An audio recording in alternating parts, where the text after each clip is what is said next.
오늘 본문 말씀을 보면 이 14장 1절부터 이어지는 내용임을 우리가 알 수 있습니다. 쭉 연결되어져 있는 말씀인데요. 이 안식일에 예수님께서 한 바리새인의 식사 초대를 받아서 들어가게 되었는데, 이 14장 1절의 말씀을 한번 보면서 다시 한번 생각해 보면서 들어가 보도록 하겠습니다. 1절 제가 읽어 드릴게요. 안식일에 예수께서 한 바리새인 지도자의 집에 떡 잡수시러 들어가시니 그들이 엿보고 있더라.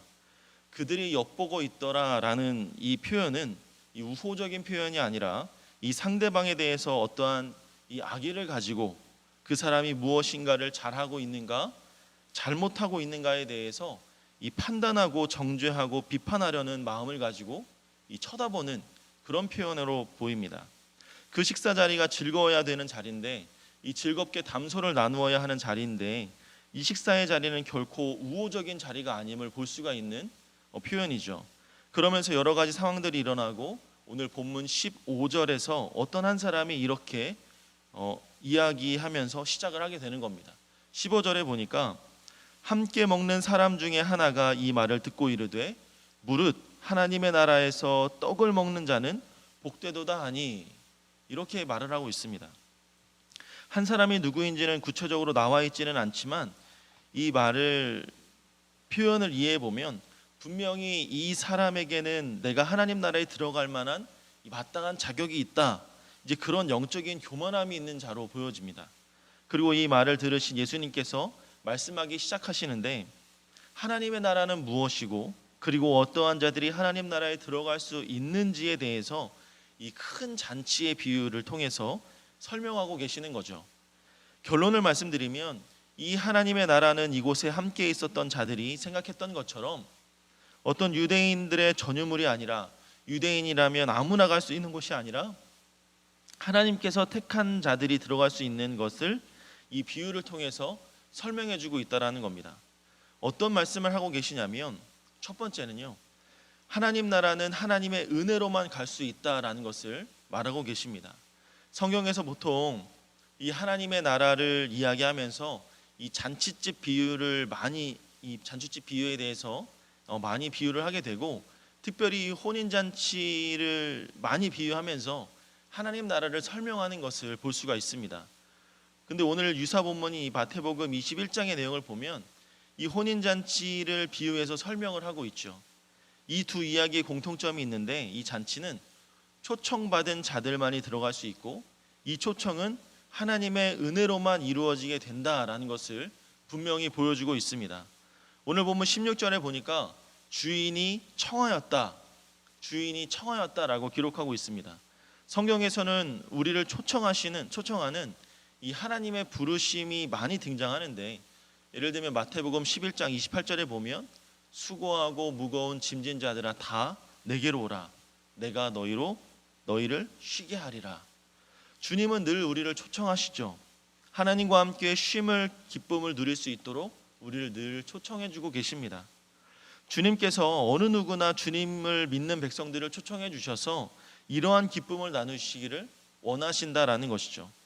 사실 그런 의미에서 보면 오늘 이 새벽 예배의 자리에 나오신 여러분들, 또 하나님 말씀을 또 사모하고 또 기도와 간구를 주 앞에 드릴 수 있도록 이 자리 가운데 여러분들이 오시게 된 것도, 저와 여러분들이 함께 예배하는 것도 우리의 의지가 아니라 하나님께서 오늘 이 자리에 초대하신 줄로 믿습니다. 여러분, 고대 이스라엘의 초청 문화를 잠시 소개해드리면, 잔치를 베풀고 초대하는 이 모든 상황들을 이 굉장히 신성히 하는 것을 볼 수가 있습니다. 그래서 보통 주인이 손님을 초대할 때는요, 2번에 걸쳐서 초대를 한다고 합니다. 처음에 초대를 하고 그 초대에 응한 사람들을 모든 준비가 완료된 다음에 하인들을 보내서 다시 한번 그 초청을 확인을 하고 그들을 모셔오는 문화가 이 시대에 있었다라고 합니다. 굉장히 엄숙하기도 하고 그 잔치에 대해서 모든 정성을 다하는 모습을 보게도 되는데, 오늘 본문에 보니까 문제가 발생을 합니다. 처음 초대에 승낙을 받았음에도 불구하고 가겠다라고 이야기했던 사람들이 최종 초청에 응하지 않는 모습이죠. 어떻게 보면 매우 무례한 행동을 하고 있는 것입니다. 그런데 이 말씀을 보면서 다시 한번 우리가 염두에 볼 것은 무엇이냐면 이 17절의 말씀을 보면 모든 것이 다 준비되어 있다라고 말하고 있죠. 그럼 잔치는 누가 준비하는 것입니까? 잔치를 베푸는 사람들이 준비하는 겁니다. 처음에도 말씀드렸듯이 이 본문은 하나님 나라의 비유입니다. 하나님 나라는 누가 준비하는 겁니까? 하나님께서 모든 것을 다 준비하시는 겁니다. 무엇을 준비하셨죠? 독생자 예수 그리스도를 이 땅에 보내주셔서 십자가에 흘리신 피로 말미암아 우리의 모든 구속 사역을 다 충족시킨 그 모든 일들을 하나님께서 다 준비하셨다라는 것을 이 본문을 통해서 나타내 보여주고 계시는 겁니다. 우리가 구원을 위해서 준비하는 것이 아니라 하나님께서 구원을 위하여 모든 것을 다 준비하셨다라는 것을 분명히 보여주고 있는 것이죠. 로마서 5장 8절 말씀에 보면 우리가 아직 죄인이 되었을 때 그리스도께서 우리를 위하여 죽으심으로 하나님께서 우리에 대한 자기의 사랑을 확증하셨느니라 라고 말씀하십니다. 구원은 하나님께서 우리를 위하여 모든 것을 준비해 놓으신 귀한 은혜의 자리이고 사랑의 표현인 것을 우리가 다시 한번 확인할 수 있기를 바랍니다. 오늘 말씀드린 대로 이렇게 잔치에 초대했는데 잔치에 가겠다라고 응했던 사람들이 여러 가지 상황에 의해서 본인들의 사정에 의해서 참석할 수 없게 되었음을 볼 수 있습니다. 한 사람은 밭을 샀는데 아무래도 밭에 나가봐야겠다. 또 한 사람은 소 5겨리를 샀음에 시험하러 내가 나가봐야 한다. 또 어떤 사람은 장가 가서 부득이하게 이 모임에 참여할 수가 없다. 저마다 각자의 이유를 다 대고 있습니다. 결과적으로는 이 우선순위에 밀리는 것이죠. 내 일상생활에서의 바쁨과 분주함이 이 주인의 초대에 응할 수 없게 만들어 버렸다는 겁니다. 그런데 우리 일상에서도 이럴 때가 있지 않습니까? 꼭 가겠다고 했는데 갑작스러운 일들이 발생하면서 부득이하게 참석하지 못하는 그런 일들이 종종 우리들에게도 있습니다. 너무나 죄송한 마음으로 이해를 구해야 하는데 우리가 그러한 마음을 가지고 그 상황 가운데 참석할 수 없는 우리의 마음을 전해야 될 때가 있단 말입니다. 그래서 어떻게 보면 이 본문이 조금은 우리에게 좀 친숙하게 다가오고 있는 것 같습니다. 이런 상황에서 잔치를 베푸는 주인의 모습은 어떠한 마음이 들까요? 바로 하인들을 시켜서 빨리 시내로 나가서 거리로 나가서 가난한 사람들과 몸이 불편한 사람들과 맹인들과 저마다 저는 자들을 다 데려오라고 명령하고 있습니다. 이 말뜻은 이 잔치는 절대로 취소되지 않는다라는 것을 보여주고 있죠.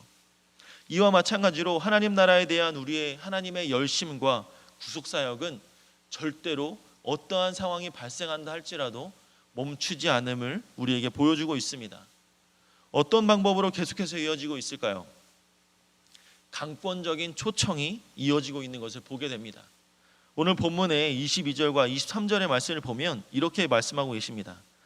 종이 이르되 주인이여 명하신 대로 하였으되 아직도 자리가 있나이다. 주인이 종에게 이르되 길과 산울타리로 가서 나가서 사람들을 강권하여 데려다가 내 집을 채우라 라고 말씀하고 있습니다. 이 강권하다라는 의미는 그냥 권면하고 그들이 원치 않으면 포기하고 돌아오는 것이 아니라 끝까지 최선을 다해서 그들을 설득해서 오겠다라는 의지가 담겨있는 내용이죠. 어떤 표현에는 팔을 비틀어서라도 끌고 오게 하는 그런 일을 포함하고 있습니다. 즉 반드시 이루어야 하는 주님의 마음을 볼 수가 있습니다. 하나님의 택한 백성들이 그 뜻 가운데서 벗어날 때 하나님께서 강권하여서 우리를 다시 한번 하나님의 품으로 돌아오게 하는 많은 일들이 저와 여러분들 가운데 많이 경험하신 줄로 믿습니다. 이 자리에 오기까지 어려움 없이 주님을 믿으신 분들도 계시겠지만 또 많은 사람들은 정말 강권하에 하나님의 그 강권하신 초청에 의해서 하나님을 믿는 하나님의 역사 안에서 하나님을 믿는 믿음을 찾으시게 되고 또 그 은혜를 사모하시는 분들도 계시는 줄로 믿습니다. 저와 여러분들이 오늘 이 자리에서 오늘 이 말씀처럼 이 강권하여 내 집을 채우리라 라는 또한 사명을 저희에게도 허락하신 줄로 믿습니다. 오늘도 그 하나님의 음성을 받아들이시고 순종하셔서 하나님의 모든 구속 사역을 준비하시고 강권하여서 우리를 부르시는 그 하나님의 은혜를 먼저 기억하고 또 감사하고 또 한편으로는 우리에게 주신 귀한 사명을 위해서 우리가 최선을 다해 주 앞에 나아가는 우리 모두가 되기를 주님의 이름으로 소망합니다. 주님 말씀에 순종하여 세상에 나아가는 또한 승리하는 이번 한 주가 되어서 강권하여 이 집을 채우리라. 또 주님께서 오늘 말씀하신 이 말씀을 붙들고 한 주간을 믿음으로 살아갈 수 있는 우리 모두가 되기를 주님의 이름으로 축복합니다. 다 함께 주기도문 하시겠습니다. 하늘에 계신 우리 아버지여, 이름이 거룩히 여김을 받으시오며 나라 임하옵시며 뜻이 하늘에서 이룬 것 같이 땅에서도 이루어지이다.